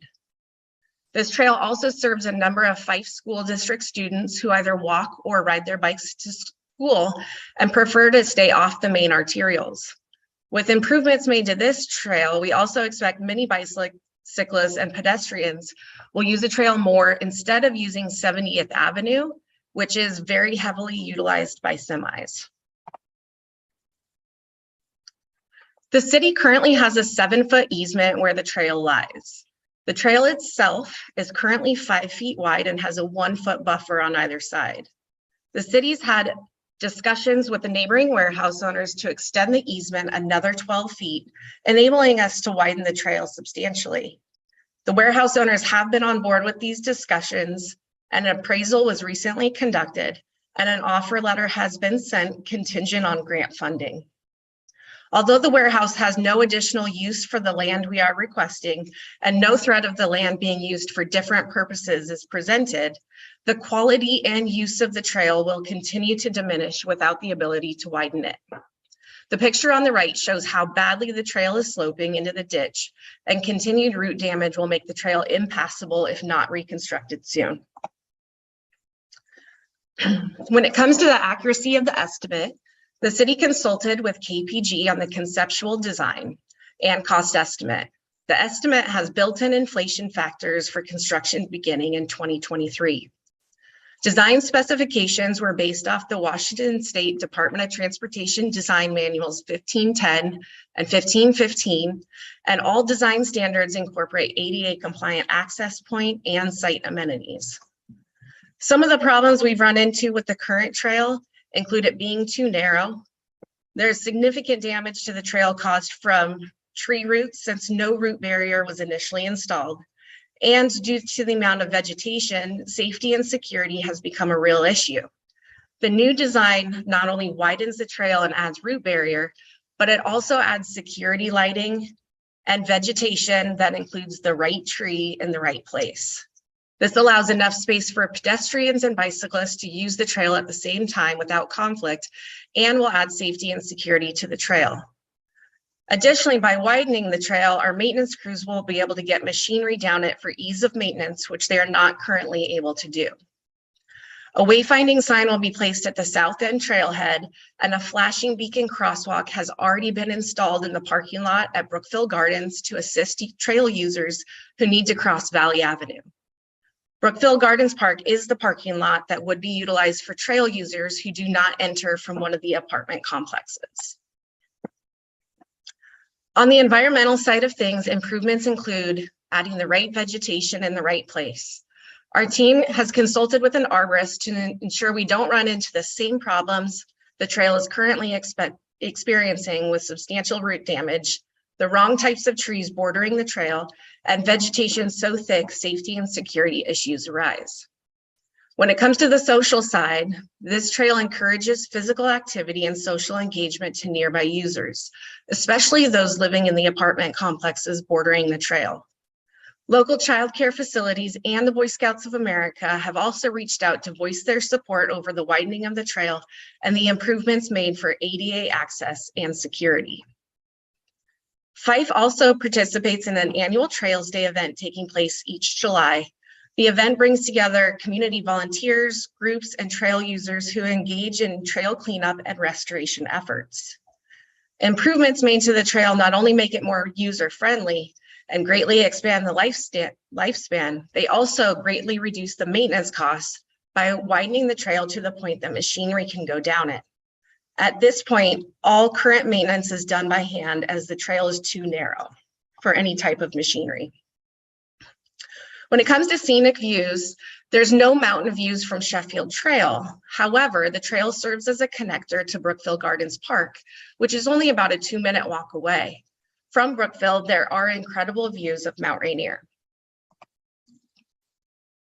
Our team has worked to ensure that all native, pollinator-friendly, habitat-creating plants are incorporated as part of this project.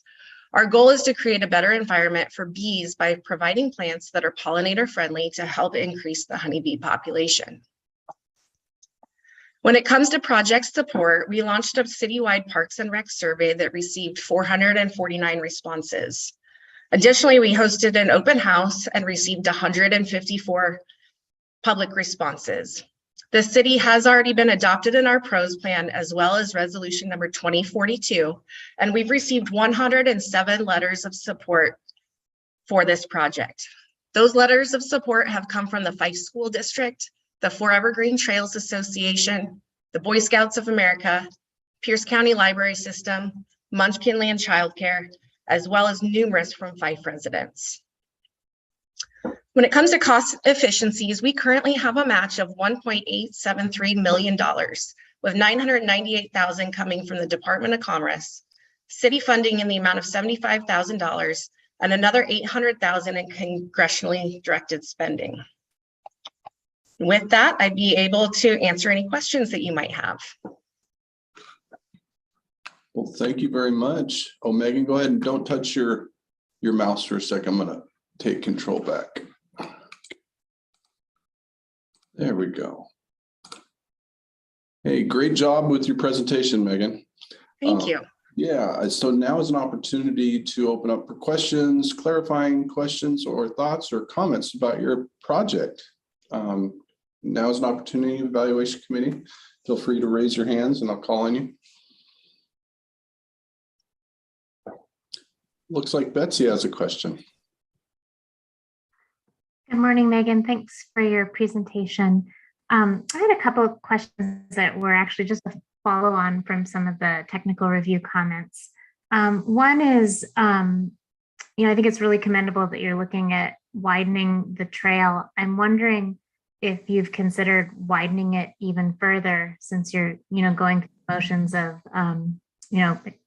extending the easement and the acquisition and building out those retaining walls. Yeah, we did look into it, and I know that was a follow-up question after the initial presentation. And unfortunately, based off the easements and then also the buffer that's required due to the noise that the warehouse produces, the additional easement that is part of this project was the absolute maximum that we were able to go to.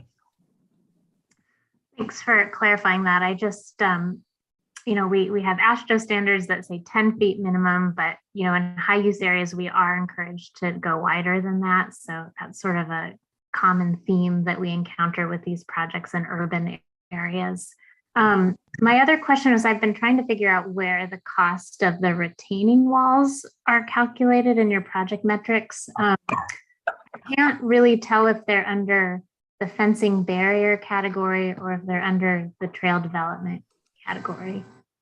I have that right in front of me. If you give me a sec to just look it up. I know that was one of your questions, and then we did go back to KPG after the initial presentation because I know you were concerned that our estimate was low, and KPG did rerun those numbers. And it is under the fencing and barriers at $526,897, which is. I was suspecting it just because that looked really high for fences and the trail development costs looked really low. So thank you for clarifying that. I think you've got a note that actually includes the retaining walls as a structure under the trail section. And it was just me trying to figure out where those costs were allocated. All right. Thank you. Yeah, thank you.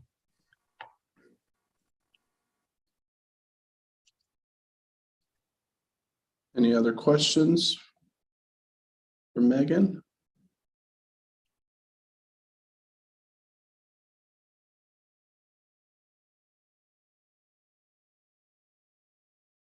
Okay, well, if we don't have any more questions, I just want to say thank you very much, Megan, for your time and your presentation. All right, thanks so much, everyone. Okay, you have a great day. So, committee members, looks like we're up for our next break. We're going to be back on at 11:10 with Skagit County Parks and Rec. So if you could be here around 11:05 or so, that would be great. Yeah, go stretch your legs again. Thank you all. I'll see you guys at 11:05.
Hello, Brian.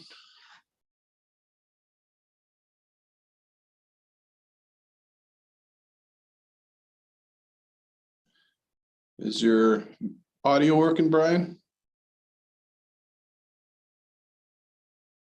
I don't hear you.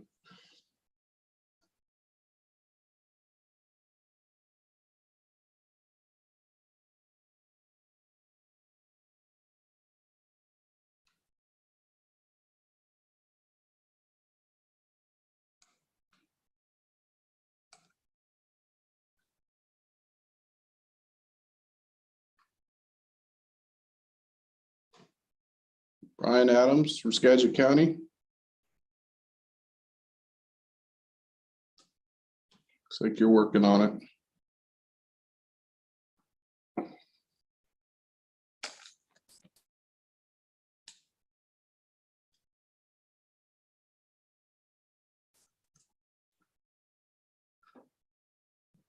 And now you muted yourself. Okay, I just unmuted. Okay. Jesse, Great. yeah, we've been conversing in-house here, so I don't know. Our lips were moving, but nothing was coming out. That's correct. How are you doing? I'm great. I'm great. How about yourself? We're doing good. Yeah, it's a beautiful day here in the Northwest. Yeah, it's not too warm, not too cold. I see another heat wave might be coming. Yeah, that's what the rumor has. I do think that it does get warmer in Olympia a little bit. Yeah. Well, Mount Vernon is hot. We can travel, Patrick and I and Jose, we live in Anacortes, so we can travel half an hour away and the temperature goes down 10 degrees. Yeah. Yeah, the South Puget Sound gets, we get a little more heat down here. Yeah. But it really appears that way in the fall. You know, it really starts cooling down up here, it seems like, at least in Anacortes. And then you look at the temperatures down Portland, Seattle, even Olympia, Tacoma, they're much warmer. Yeah. So one kind of clarifying question for you guys. I think the evaluation committee members are coming back, shuffling in. We've got about a minute until you're scheduled to start. Are you guys just sharing one computer? So I'll just okay, sounds great. So yeah, we're just going to share. We've got a little bit of introduction and then we'll get into the questions, but we're going to be well within the 15-minute time slot, or I think that's our practice session. I think we're good. So great. I think we're ready to roll when you are. Patrick's got a quick question. Hey Jesse, would you mind if I just clicked a slide front and back to see if there's any lag? Yeah, well, I can go ahead. Well, just give me a sec. Let's wait for 1 minute and we'll get that all figured out, because I'll need to actually give you the remote control and stop my video. And there's a few little things on my side I have to do, but okay. Or I can figure it out too. Just we won't hold the time against you on figuring out controls, but okay, it's 11:10 now. So welcome back, evaluation committee members. Brian is here with Skagit County to present his Centennial Trail Phase 1. So Brian, I will now, hold on 1 second, stop my video and I will hand you control. So now you should be able to. Okay, and before we start the timer, I know Patrick wants to just kind of click through, make sure that the timing's correct on the slide. Yeah, so go ahead and go. I want you to see if you guys have control too. So, and then I don't think we do. You can double click it. It's starting. It's on slide 2. Yeah. We want to be on slide 1. Yeah. So are you guys using a mouse or a trackpad? We're using the directional arrows on the keypad. Oh, okay. Well, I think you need to click the screen, and then you can use your arrows, or double click. There you go. Now you can try using your arrows on the keyboard. There you go. There we go. So it looks like about a half second lag. So yeah. So it's not too bad. It depends on, some days it's better than others. So, like I said, you have 15 minutes for your presentation, and then we'll have 10 minutes for question and answer to follow up. So whenever you're ready, go ahead and start. Okay, well, we're going to introduce the project a little bit, and then we'll answer the questions. My name is Brian Adams. I'm the director of Skagit County Parks and Rec, and with me is Patrick Dillon of Ecos Design and staff member Jose Riefkel to my left. We are here today presenting the project for the phase 1 development of the Centennial Trail here in Skagit County. This phase includes a trailhead, a paved trail, interpretive elements, ADA upgrades, and parking. The trail alignment follows the same north-south rail line used for the very successful Centennial Trail in Snohomish County. Upon project completion, our community will have a separated mixed-use trail for traversing farmlands and natural areas. Although it is a standalone project, it will help stimulate further expansion of the Snohomish Trail through Skagit County. The project is located here in Skagit County. Zooming in, you can see the trail is located parallel to State Route 9, just 10 minutes east of I-5. The red dot depicts the trailhead, and the red line is our 2.3-mile trail.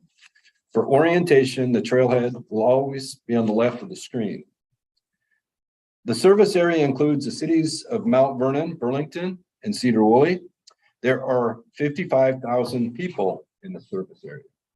Adjacent Mount Vernon has a population density of 3,000 per square mile, similar to larger cities such as Everett. The closest comparable parks include the 23-mile east-west Cascade Trail, as well as the Highway 20 Trail. This trail will one day connect to these routes. Here is an aerial view showing the communities of Burlington, Mount Vernon, and Clear Lake. These communities will have access to this trail, both as a destination park and for transportation. This red dot indicates the location of the trailhead. The paved alignment connects the community of Clear Lake at Clear Lake Park. We will use this image as a key map as we zoom in. So please reference this key map with the arrow showing the direction of the image facing south. With the new parking trail alignment shown here for orientation.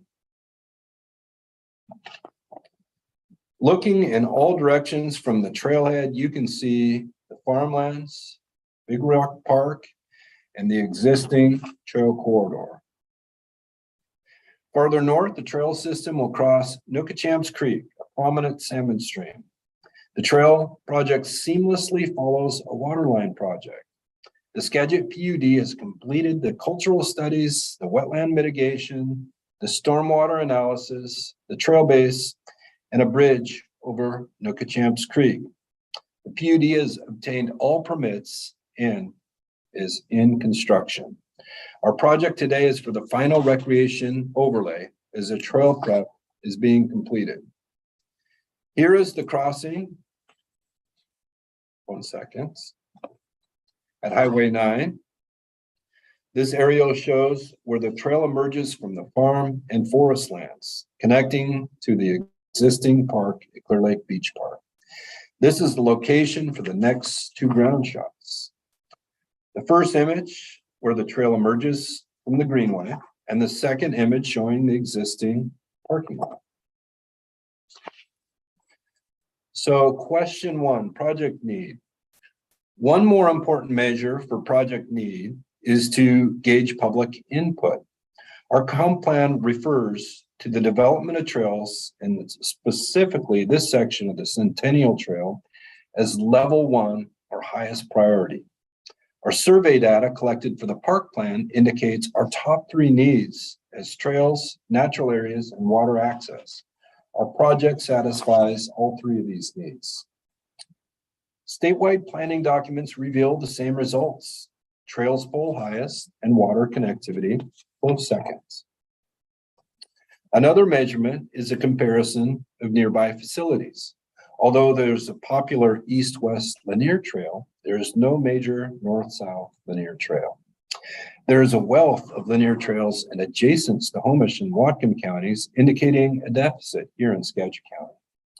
The Cascade Trail has significant use, and we expect the Centennial Trail to serve even a larger number of people due to population proximity. Housing development in this area is booming as real estate costs soar in metro areas, and telecommuting is becoming a growing opportunity.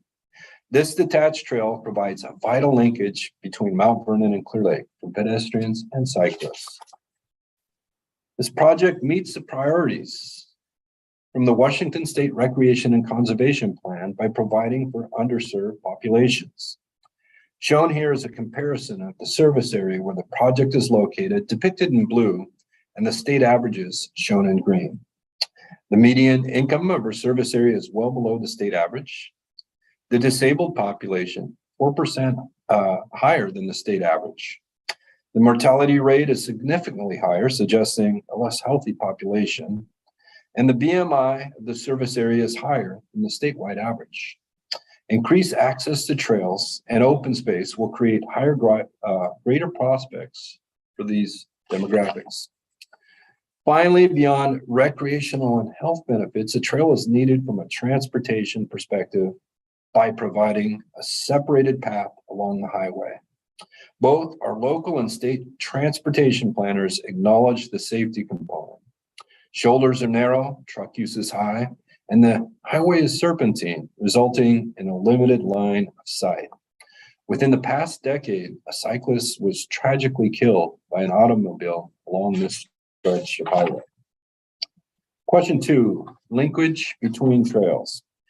This trail has high linkage potential. Shown here on the left is a corridor map with an enlargement to the right. Although our project brings incredible value as a standalone trail, the vision forward is exciting. Our project today in red. Parcels that are owned by Skagit County are shown here in green and provide opportunities for future expansion. We are actively acquiring gap parcels, and as needed, some alignments will use the vast road right-of-way. Finally, shown in blue is the 30-mile Centennial Trail in Snohomish County. Our long-standing vision is to connect these trail systems. This project will provide the public with a glimpse of that overall vision. In addition to the high north-south linkage, there's a significant linkage potential to the largest east-west trail in the county. That's the 23-mile Cascade Trail. This trail is just 3 miles away and part of US Bike 10, connecting Anacortes to the Idaho border. Question 3, linkage between communities. This trail project has very high community connection. To the north, the trail segment connects the parking lot for Clear Lake Beach Park in the town of Clear Lake, providing additional parking and a recreational destination. To the south, the trailhead directly connects to the Skagit Land Trust property, shown here in yellow.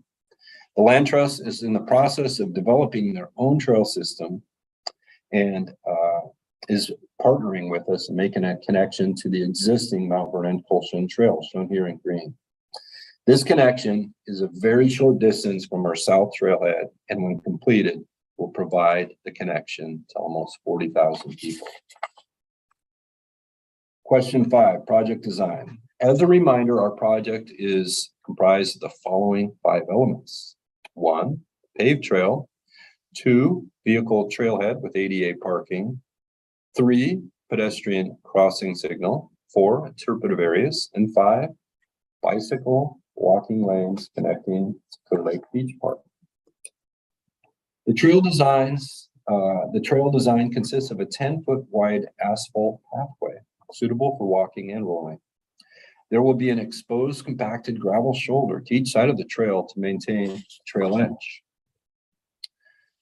Our trailhead will be constructed for vehicle parking and include a fully paved ADA space. A kiosk will provide a wayfinding sign, 2 benches, a place where someone may tie a shoe or possibly wait for a friend. A gate will allow only maintenance vehicles on the trail. Native landscape will be added. Here's a location where the trail will cross the highway. Our project design team is recommending reduced speeds and a flash signal for user safety. We are working with WSDOT on addressing these details. We have a traffic study underway for addressing ADA and safety, so the final solution will work best for all users. Question 6, sustainability. There are many sustainability components to the project. Ecological factors. 1, the reuse of railbed corridor for trail minimizes additional ground disturbing impacts to the environment. 2, preservation of existing greenway corridor. 3, invasive plant species replaced with native plants. 4, all stormwater will be infiltrated and treated. There's the social factors. Trail promotes physical activity for both recreational and transportation in an underserved community. And there's the economic factors. Paved trail with adequate base course reduces ongoing maintenance and has a long lifespan. 7, there's the water access and views. There are a number of ways this project provides direct water access. The southern trailhead is immediately adjacent to over 300 acres of land owned by the Skagit Land Trust. There are numerous conservation groups and schools routinely assessing this property from the trailhead to perform search work such as amphibian surveys or restoring the immense wetland. This instills a stewardship ethic in our community.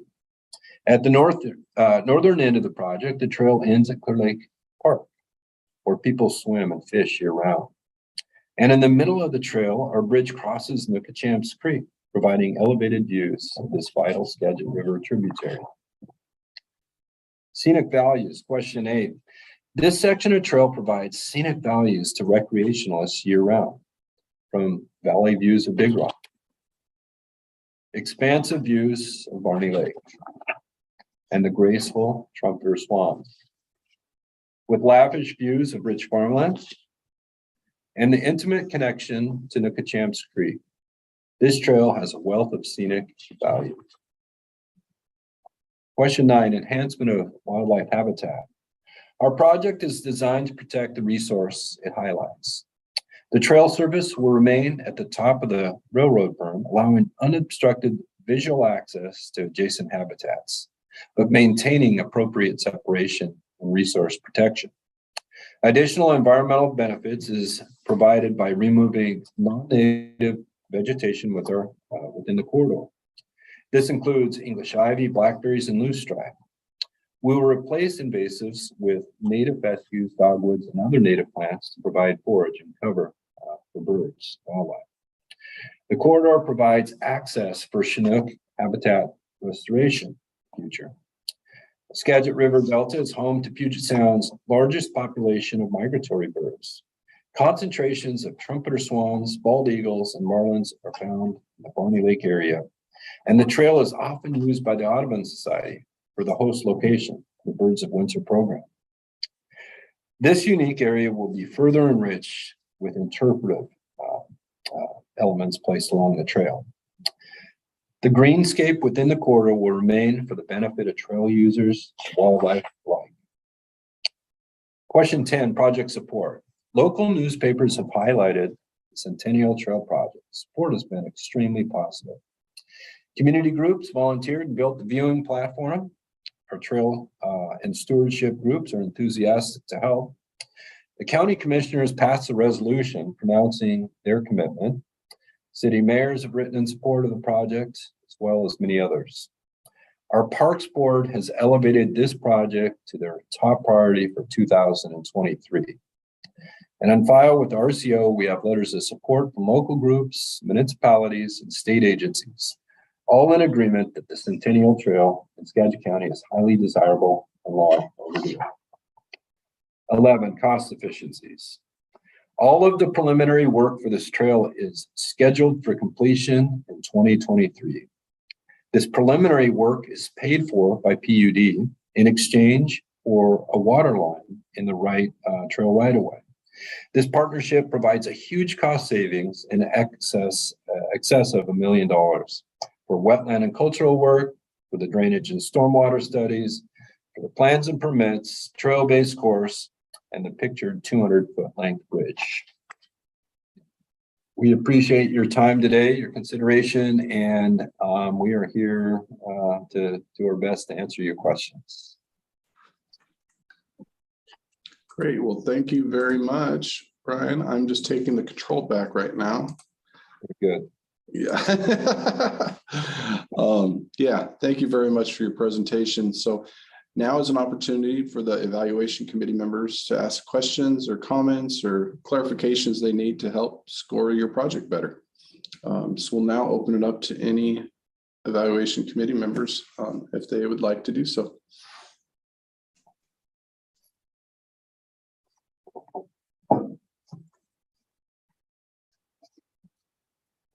Oh, okay, Andy, please. Right. Thank you for a really excellent presentation and a very compelling project, I feel. At the trailhead end, the Mount Vernon Trail, could you give me a little more description on the connection there to that trail? Patrick, do you want to answer that question? Jesse, can you get us to slide 23, please? Yeah, for sure. Thanks for knowing the slide number too.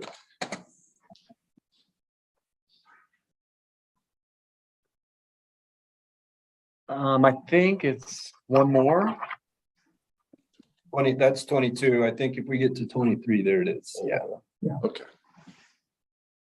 Brian, do you want to just discuss that, or would you like Yeah. to? You can start, and if I need to fill in, I'm certainly willing to. Okay, so the red dot is our proposed trailhead, and that's part of this project. The area in yellow, which is immediately adjacent to this corridor, is property owned by the Skagit Land Trust. It's approximately 300 acres. The Skagit Land Trust is actually in the process of developing their own trail system, and they're supportive of putting trails through this 300 acres that's conceptually shown in blue. So we hope and expect that when our project is done, it will connect to this blue line as it goes through that 300 acres. And then eventually there would be a required road crossing, which would then get you to the Culshan Trail. The Culshan Trail is a large trail system in Mount Vernon, which actually connects all the way down to the Skagit Riverwalk Trail. So once we are able to hit that green line, we're basically through all of Mount Vernon's trails. Is that kind of the concept you were looking for? Excellent. Yes, that's exactly. And can you describe to me the conditions of the Culshan Trail, the Green Line Trail? Is it paved share use path? Is it natural tread dirt? What sort of a trail is that? I'm not familiar. It's paved in its entirety. What you're seeing right here is, I think it's a 12-foot concrete sidewalk that's detached. And then right here, if you can see my pointer, it leaves the road right away, and then it becomes a 10-foot asphalt pathway. So that's it's paved the entire way. Great, super. Thank you very much. That answers the question. And yeah, I think that you can make it all the way to our office here on Color. You can. Right. Yeah. The schools and a very more than a third of the community is minority in this general vicinity that we're in, and I think it would just serve that population very well. Yeah, indeed. Thank you. Thank you, Andy, for your question. Any additional questions from the committee members? Feel free to ask.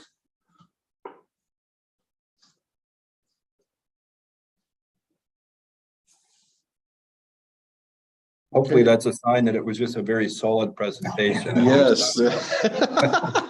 Yeah, you must have answered all their questions. So Brian and your team, thank you very much for presenting your project today. And yeah, thank you very much. Appreciate it. Appreciate your time, everybody. Yeah, thank you. Thank you, guys. Evaluating committee, now it's time to finish up your scoring for the Skagit County Parks and Rec project, and we'll be transitioning shortly to the city of Camas with Green Mountain.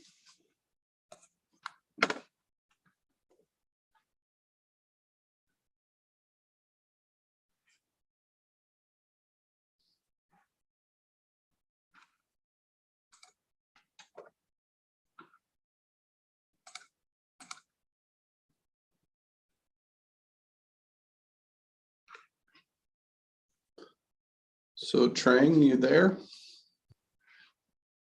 Yes, I am. Okay, great. So the same time like before, I think I'm going to stop my video and then I will hand you controls. Let's see. Okay, go ahead and see if you can grab control. Looks like you got it.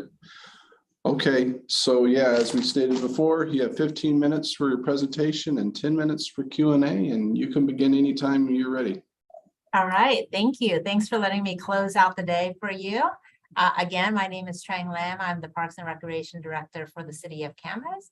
And I'm here today to ask for your help to preserve land for our future generations with the Green Mountain area acquisition. So again, Camas is located in Southwest Washington in Clark County, bordering the Columbia River adjacent to Portland, Oregon. We're a small community of 26,000 residents identified on here with the red star. And we are adjacent to the city of Vancouver, and the site is actually just at the edge of on the east end of the city of Vancouver.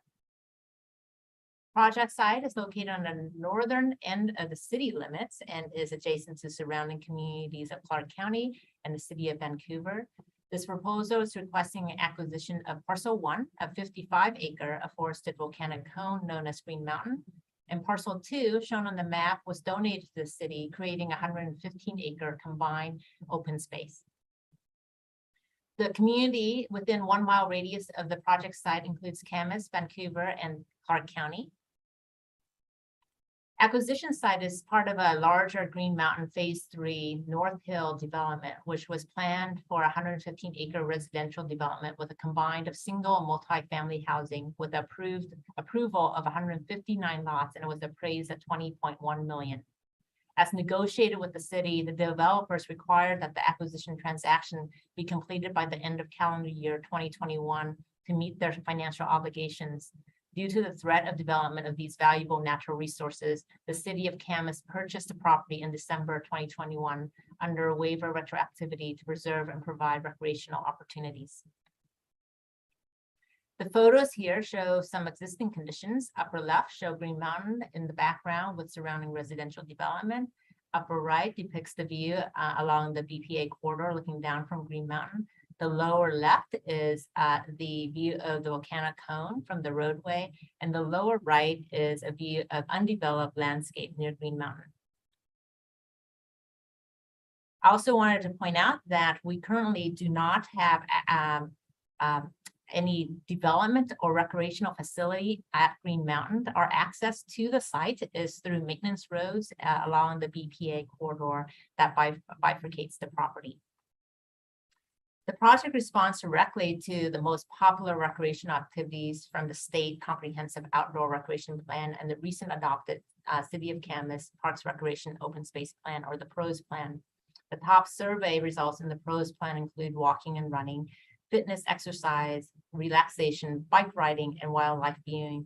The development of the Green Mountain area will provide opportunities for off-road trails through a scenic forest reserve, providing opportunities for hiking, biking, rock climbing, and horseback riding. Trailhead will provide parking, ADA trails, viewpoints, and picnic opportunities.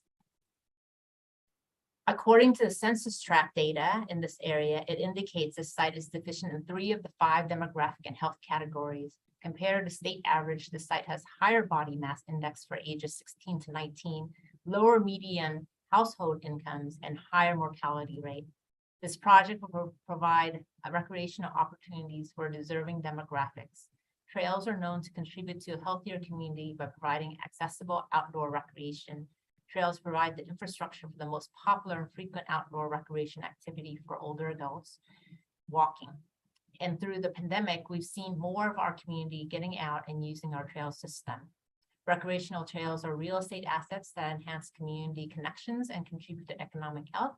And in addition, a more connected network of trails connecting to sidewalks, bike lanes, and linking to public transit also provides economic value.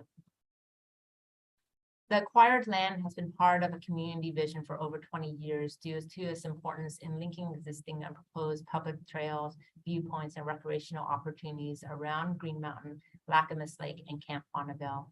This proposal is consistent with a variety of comprehensive plans, including but not limited to the existing PROS plan that was adopted this year, the North Shore Lacamas Lake Conservation Recreation Plan in 2017, and the newly adopted Clark County's Natural Area Acquisition Plan under the Conservation Features Program.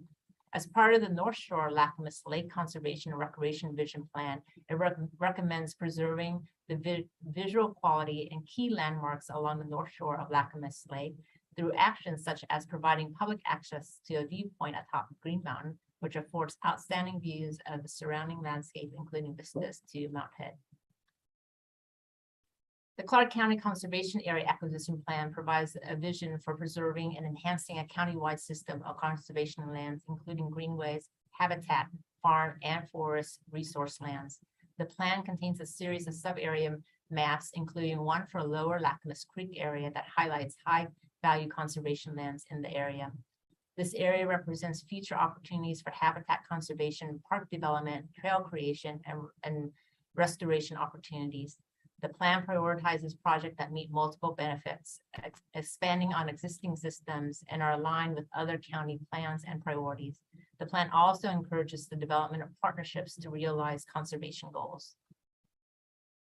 As you can see in this graph, this project site is part of a much larger citywide trail network that connects trails near the Columbia River, seen at the bottom of the map here, all the way up to the project site, which is at the upper left in the red dashed circle. Images here provide an example of types of trails, experiences, and opportunities within the proximity of project site within the city of Camas.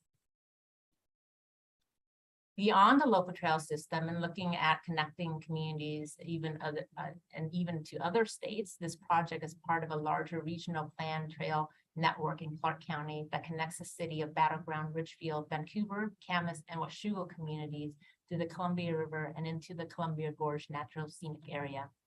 In addition, this project is connected to the intertwined Portland-Vancouver bi-state regional trail system, which proposes a network of trails, greenways, connecting cities and suburbs to other communities and to nature. As you can see on this map, of these planned trails, 7 intersect at either the north or south end of Lacamas Lake. Due to threat of development and loss of valuable habitat and wildlife corridor, the city of Camas purchased the property in December of 2021 under a waiver of retroactivity to preserve and protect this critical landscape.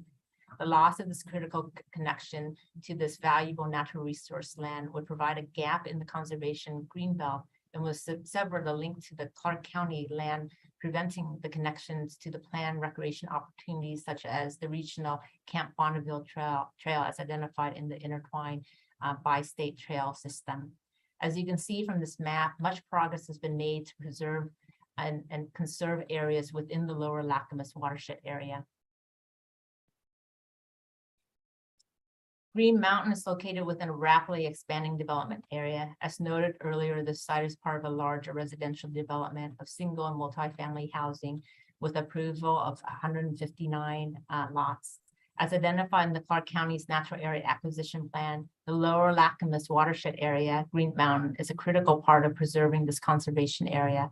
Encroaching residential development into high-value conservation areas, devastating forest lands by cutting down trees and making way for new homes. Acquisition of this land protects the natural habitat, wildlife corridor, and maintains the beauty of the community. Here's just an image of the residential development abutting Green Mountain earlier this year. Camas open space, greenways, and waterways are a critical component of the city's green infrastructure and plays critical roles in supporting healthy, well-functioning ecosystems. These many benefits include maintaining and enhancing air and water quality, mitigating impacts of climate change, capturing stormwater runoffs, and providing recreational and scenic opportunities to connect with nature that promotes physical and mental well-being. The preservation of networks of open space around Lacamas Lake and our Washougal River Greenway trails are a shining example of the city's commitment to conserving its natural resources. Many of the public lands that city owns and manages host unique high-value landscapes such as intact forests, waterfronts, and vistas. Like Green Sites like Green Mountains are areas that should be prioritized for conservation, acquisition, and restoration activities to ensure that they continue to thrive and provide their distinct ecosystem functions and benefits in addition to recreational opportunities. Preservation of our open space also means the ability to provide a wide variety of recreational opportunities, including but not limited to hiking, horseback riding, rock climbing, biking, wildlife, and habitat viewing, and scenic views. Speaking of scenic views, the next couple of slides show some spectacular views. This picture is taken from a drone near Green Mountain. On a clear day, you might be able to get a glimpse of Mount Hood and have a great view of Lacamas Lake. Here's a few other pictures taken of the surrounding landscape demonstrating the scenic views from atop Green Mountain. Lower Lacamas sub-area provides a high-value greenway and recreation system that expands the city of Camas to the Washougal River. As identified by the Washington Department of Fish and Wildlife, Green Mountain is part of this biodiversity corridor of terrestrial habitat, which provides uninterrupted areas of forest land and natural habitat, linking to other protected areas such as the Lacamas Prairie Natural Area, Lacamas Creek, and supports other well-functioning ecosystems. The retention and restoration of wildlife habitat and biodiversity areas help to improve water quality, provide water storage and availability, pollination, soil fertilization, pest control, and the reduction of carbon dioxide, which is a contributor to climate change. Green Mountain provides wildlife viewing opportunities with access to upland forests that are home to a variety of wildlife, including black-tailed deer, raccoons, beaver, osprey, bald eagles, and many others. Acquisition of this property preserves high-quality native habitat near Lacamas Lake and the surrounding watershed, providing outstanding habitat for native plant communities and wildlife. These key natural features, such as riparian zones, mature conifer forests, wetlands, and prairies should be preserved and restored where possible, focusing on areas closest to the shoreline and also wildlife corridors. The project site is supported in the adopted PROS plan and has partnerships and local support from a variety of organizations, including local and state jurisdictions, nonprofits, and private partnership. In addition, I wanted to highlight, as the North Shore sub-area planning efforts started, there was a strong support in local media with articles applauding the work that is underway and urging jurisdictions to connect the park natural areas together with a trail system. The project has cost efficiency and shared expenses in a combination of donation and negotiated sale price of the 115 acres. Parcel 1, 55 acre, was appraised at 4.6. It was negotiated and purchased at 3.8, which gave us a saving of $800,000. Parcel 2, which was appraised at 15.5 million, was donated to the city, and the combination of both parcel was appraised at 20.1 million. The cities also received notice that the county will be leveraging city investment in this RCO grant application with an award of 1.25 million through the Conservation Futures Legacy Lands Program. The acquisition land preserves a significant amount of open space in Camas and is positioned in an area where considerable open space acreage is owned by other public agency. Future development of Green Mountain has some wonderful opportunities for partnerships with adjacent landowners such as DNR, Lacamas Prairie Natural Area, the Clark County Legacy Lands, Columbia Land Trust, and the Camas School District. And that concludes my presentation. Thank you so much for your time, and I am open for questions. Well, thank you very much, Trang. I'm going to grab controls back from you.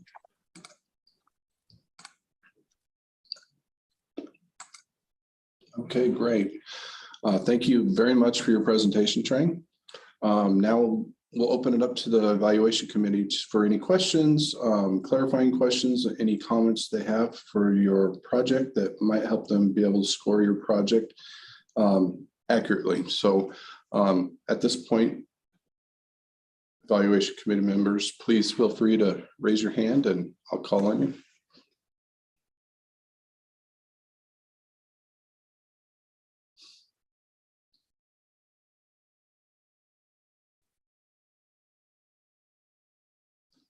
It's silence, Trang. Yeah. I hope that's a good silence. And Well, yeah, maybe you answered all their questions.